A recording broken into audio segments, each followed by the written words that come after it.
Hi friends, ఇదైతే మనకి the new India assurance company limited అనమాట.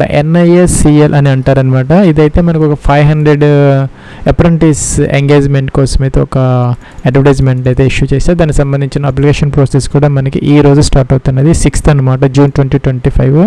ఇంకా 20th జూన్ 2020 ఇది లాస్ట్ డేట్ అనమాట.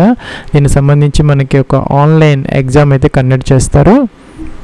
ఫ్రెండ్స్, ఇదైతే జాబ్స్ కదనమాట. 1 year ట్రైనింగ్ అయితే ఇవ్వడం జరుగుతుంది ఫ్రెషర్స్కి అనమాట. ఓన్లీ జాబ్స్ ఇవి. నెలకి 9,000 రూపీస్ అయితే మీకు స్టైఫెండ్ రూపంలో అయితే ఇవ్వడం జరుగుతుంది 1 సంవత్సరం పాటు. తర్వాత మీకు సర్టిఫికేట్ కూడా ఇస్తారనమాట. ఎక్స్పీరియన్స్ సర్టిఫికేట్ అని మీకు లైవ్ ఎక్స్పీరియన్స్ కింద ఉపయోగపడుతుంది అనమాట. బ్యాంకింగ్ సెక్టార్లో కానీ, ఇన్సూరెన్స్ సెక్టార్లో కానీ, తర్వాత ఎక్కడైనా జాబ్ పొందడానికి మీకు ఈజీగా ఉంటుంది. మనకి ఆంధ్రప్రదేశ్లో కూడా కొన్ని బ్రాంచెస్ ఉన్నాయి వీళ్ళకి. అక్కడ మీకు ట్రైనింగ్ అయితే ఇవ్వడం జరుగుతుంది. అలాగే తెలంగాణలో కూడా ఉన్నాయన్నమాట. ఆంధ్రప్రదేశ్కి సంబంధించి ఒక 16 వేకెన్సీస్ దాకా ఉన్నాయి. అన్ని కేటగిరీస్లో మీకు వేకెన్సీస్ ఉన్నాయన్నమాట. ఇంకా తెలంగాణకి సంబంధించి కూడా మనకి ఒక 17 వేకెన్సీస్ దాకా ఉన్నాయి. అన్ని కేటగిరీస్లో మనకి వేకెన్సీస్ అయితే ఉన్నాయన్నమాట. రీజనల్ ఆఫీసెస్ ఏవైతే ఉన్నాయో మన హైదరాబాద్కి సంబంధించి మన తెలంగాణకి సంబంధించి హైదరాబాద్, అలాగే ఆంధ్రప్రదేశ్కి సంబంధించి విశాఖపట్నం అనమాట. వైజాగ్ ఉంది. హైదరాబాద్ కూడా మీకు ఉన్నదన్నమాట. హైదరాబాద్ తెలంగాణకి సంబంధించి ఫ్రెండ్స్, అక్కడైతే మీకు 1 year పాటు ట్రైనింగ్ ఇవ్వడం జరుగుతుంది. అలాగే స్టైఫెండ్ కూడా ఇస్తారనమాట. ఫ్రెండ్స్, ఇంకా దీనికి సంబంధించి ఏజ్ లిమిట్ అయితే కనుక మనకి 21 to 30 అంటే 21 నుంచి 30 సంవత్సరాల మధ్య అయితే ఉండాలి. 1/6/2025కి మీరు చెక్ చేసుకోవాలన్నమాట. అంటే 2 జూన్ 1995, 1 జూన్ 2004 మధ్య కనుక మీరు బారన్ అయ్యి ఉంటే, లేదంటే మీ యొక్క DOB ఆ డేట్స్ మధ్య ఉంటే కనుక మీరు దీనికి ఎలిజిబుల్ అయితే అవుతారనమాట.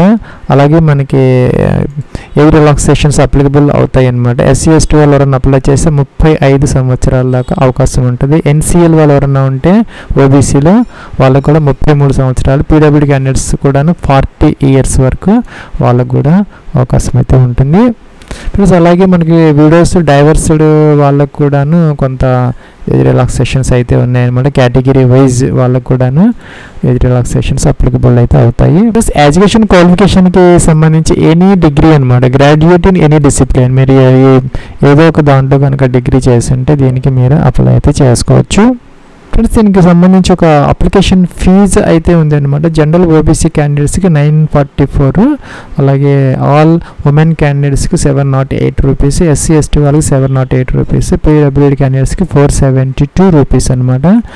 ఫ్రెండ్స్, దీనికి సంబంధించి ఒక చిన్న ఎగ్జామ్ అయితే మీకు కండక్ట్ చేయడం జరుగుతుంది అనమాట. ఇంగ్లీషు లేదంటే హిందీ మీడియంలో అయితే ఎగ్జామ్ అయితే ఉంటుంది. జనరల్ అవేర్నెస్, అలాగే general English, quantitative and reasoning aptitude, computer knowledge అనమాట. 100 questions 100 marks, ఒక 1 hour డ్యూరేషన్తో మీకు టెస్ట్ అయితే కండక్ట్ చేస్తారనమాట. ఫ్రెండ్స్, మీకు లోకల్ లాంగ్వేజ్ కనుక తెలుగు మన ఏపీ తెలంగాణకు సంబంధించి వస్తే కనుక ప్రాబ్లం లేదు. 10th ఇంటర్లో సబ్జెక్ట్గా మీరు చదువుకొని ఉంటే లోకల్ లాంగ్వేజ్ సరిపోతుంది. లేకపోతే కనుక రీజనల్ లాంగ్వేజ్ టెస్ట్ అయితే కండక్ట్ చేస్తారు. ఫ్రెండ్స్, ఇంకా అప్లికేషన్ ఆన్లైన్ ప్రాసెస్కి సంబంధించి మనకి NATS అంటారనమాట. National apprentice training scheme NATS board ఏదైతే ఉందో దాంట్లో అయితే మీరు తప్పనిసరిగా రిజిస్టర్ అయితే అవ్వాలి. మీరు కనుక అవ్వకపోతే గతంలో మనకి ఈ వీడియో కింద డిస్క్రిప్షన్ ఒక చిన్న లింక్ అయితే మీకు ప్రొవైడ్ చేయడం జరిగింది. తెలుగు వీడియో ఉందన్నమాట ఎలా చేయాలి అనేది. ఫ్రెండ్స్, NAS 2.0 ఎన్రోల్మెంట్ ప్రాసెస్ కోసం అయితే వీడియో లింక్ అయితే ప్రొవైడ్ చేయడం జరుగుతుంది ఈ వీడియో కింద డిస్క్రిప్షన్లో. అది చూసి మీరు ఈజీగా అయితే దీనికి అప్లై అయితే చేసుకోవచ్చు. దానికోసం మీకు ఆధార్ కార్డు కావాలి, ఇంకా వ్యాలిడ్ పర్సనల్ ఈమెయిల్ ID, అలాగే మొబైల్ నెంబరు, అలాగే పాస్పోర్ట్ సైజ్ ఫోటోగ్రాఫ్ 1 MB వరకు JPG ఫార్మాట్, ఇంకా ఎడ్యుకేషన్ క్వాలిఫికేషన్కి సంబంధించిన PDFs అనమాట. ఇవన్నీ దగ్గర పెట్టుకుంటే మీరు అలాగే బ్యాంక్ డీటెయిల్స్ కూడా కావాలన్నమాట మీకు స్టైఫెండ్ ఇవ్వడం కోసం. అది కూడా మీరు ఈ NATSలో అయితే మీరు ప్రొఫైల్ 100% అయితే కంప్లీట్ అయితే చేసుకున్న తర్వాత ఈ విధంగా అయితే మీరు అప్లై అయితే ఈజీగా చేసుకోవచ్చు. ప్లస్ మనం NATSలో కనుక లాగిన్ అయితే ఇలాగైతే వస్తుంది అనమాట. ఇక్కడ అప్లైడ్ అగైనెస్ట్ అడ్వర్టైజ్మెంట్స్, ఎన్ని మనం అప్లై చేసాము, ఎన్ని షార్ట్ లిస్ట్ అయ్యాము, ఎన్ని మనకి ఇంటర్వ్యూ కాల్స్ వచ్చాయి, ఎన్ని సెలెక్ట్ అయ్యాము, ఎన్ని రిజెక్ట్ అయ్యాయి అన్నీ వస్తాయి అనమాట. కిందకైతే రావాలి. ఫస్ట్లో మనకి ఏఏ అప్రెంటిస్షిప్స్ ఓపెనింగ్స్ ఉంటుంది, అది అవసరం లేదనమాట. ఎఫ్టీపీ ఉంటుంది, అది కూడా మనకి అవసరం లేదు. ఇక్కడైతే చూసుకోవాలన్నమాట మనం అప్లై అగైనెస్ట్ అడ్వర్టైజ్డ్ వేకెన్సీస్ అని ఉంటుంది అనమాట. సో దాని దగ్గరికి వస్తే మీరు ఇక్కడ ద న్యూ ఇండియా అష్యూరెన్స్ పూర్తిగా మీరు ఎంటర్ చేయ అవసరం లేదు. కొంచెం అలాగా చేస్తే కనుక మీకు ఆటోమేటిక్గా సెర్చ్ అనేది మనకు వస్తుంది అనమాట. The new India assurance company limited ఈ రోజే అనమాట ఇది అప్లోడ్ చేశారు. యాక్చువల్గా 500 వేకెన్సీసే, కానీ ఇక్కడ 2 అడ్వర్టైజ్మెంట్ లింక్స్ అయితే ఇవ్వడం జరిగింది. ఒకటైతే మనకి దీని మీద క్లిక్ చేస్తే డీటెయిల్స్ వస్తాయి అనమాట మనకి వ్యూ. ఫ్రెండ్స్ మనం ఒకటి క్లిక్ చేస్తే మనకి ఇలాగైతే వచ్చిందనమాట. Select location of the office అని చెప్పేసి మహారాష్ట్ర ముంబై అని వచ్చింది. యాక్చువల్గా మన ఈ యొక్క నోటిఫికేషన్ చూసుకుంటే మనకి ముంబై ఆఫీస్ నుంచి ఇది అయితే మనకి విడుదల అయిందనమాట. సో అదైతే మీరు చూసుకోవచ్చు. కిందకు వచ్చేస్తే మనకి అన్ని డీటెయిల్స్ మనకి వస్తాయన్నమాట. ఎంత స్టైఫండ్ ఇస్తారు, లాస్ట్ డేట్ ఏంటి, అవన్నీ కూడా వస్తాయి. అలాగే ఎడ్యుకేషన్ క్వాలిఫికేషన్స్ అవి. ఫ్రెండ్స్ రెండోది చూసుకుంటే మనకి వెస్ట్ బెంగాల్ కోల్కతా అలాగే వచ్చిందనమాట. ఇలాగైతే వచ్చింది. సో మనకి ముంబై ఆఫీస్ నుంచి ఈ యొక్క నోటిఫికేషన్ వచ్చింది కాబట్టి మీరు ఆ లింక్ నుంచి అప్లై చేసుకుంటే సరిపోతుంది. ఫ్రెండ్స్ ఇక్కడ మీకు అప్లై అనే బటన్ ఉందన్నమాట. దీని మీద క్లిక్ చేస్తే మీకు అప్లై అయితే చేస్తారు. ఇక్కడ అప్లై చేసుకోవడానికి మాత్రం మీకు ఎటువంటి ఫీజు లేదనమాట. సో మీకు తర్వాత అయితే ఒక లింక్ అయితే మీకు వస్తుంది అనమాట ఈమెయిల్ ఐడికి ఫీజు పే చేసుకునేదానికి. దాని మీద క్లిక్ చేసి కొన్ని డీటెయిల్స్ అయితే అడుగుతుంది మనల్ని, అవన్నీ మీరు ఫిల్ చేసిన తర్వాత మీరు ఫీజు అయితే పే చేయాలన్నమాట.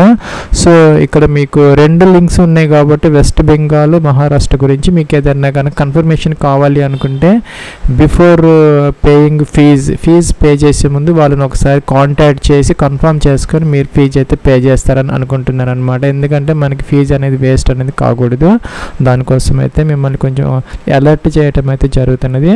సో ఇక్కడైతే మీరు అప్లై చేసుకునే దానికి ఒకవేళ మీరు రెండింటికి అప్లై చేసినా కూడా అప్లై అయితే అవుతుంది అనమాట. 2 లింక్స్ అయితే మీకు వస్తాయి అనమాట ఫీజు పే చేసుకునే దానికి. సో మన ఆంధ్రప్రదేశ్ తెలంగాణ నుంచి మీరు ఏదైనా అప్లై చేస్తే అక్కడ మాత్రమే మనకి యొక్క ట్రైనింగ్ అయితే మనకి ఇవ్వటం అయితే జరుగుతుంది. కాబట్టి మీరు ఒకసారి వాళ్ళని కాంటాక్ట్ చేసి మీరు ఫీజు అయితే పే చేయాలి. ఫ్రెండ్స్ నేను అప్లై చేశాను అనమాట. అప్లై చేస్తే నాకు ఇక్కడ అప్లైడ్ అనేది వచ్చేసింది అనమాట. సో మీరు అప్లై చేసినట్టు అవుతుంది. స్టేటస్ కూడా అప్లైడ్ అనే వచ్చిందనమాట. సో మీకు మీకు కనుక ఒక 2-3 రోజులు టైం తీసుకొని మీకు ఆ యొక్క లింక్ అయితే వీళ్ళు పంపిస్తారనమాట ఫీజు పే చేసుకునే దానికి. అందులో ఒక లింక్ పే చేస్తే మీకు గూగుల్ డాక్యుమెంట్ లాంటిది చిన్నది వస్తుంది, ఫామ్ వస్తుంది అనమాట. మీ నేము అన్నీ కూడా అడుగుతారు. అన్నీ మీరు ఫిల్ చేసి ఆ యొక్క ఫీజు పే చేస్తే సరిపోతుంది.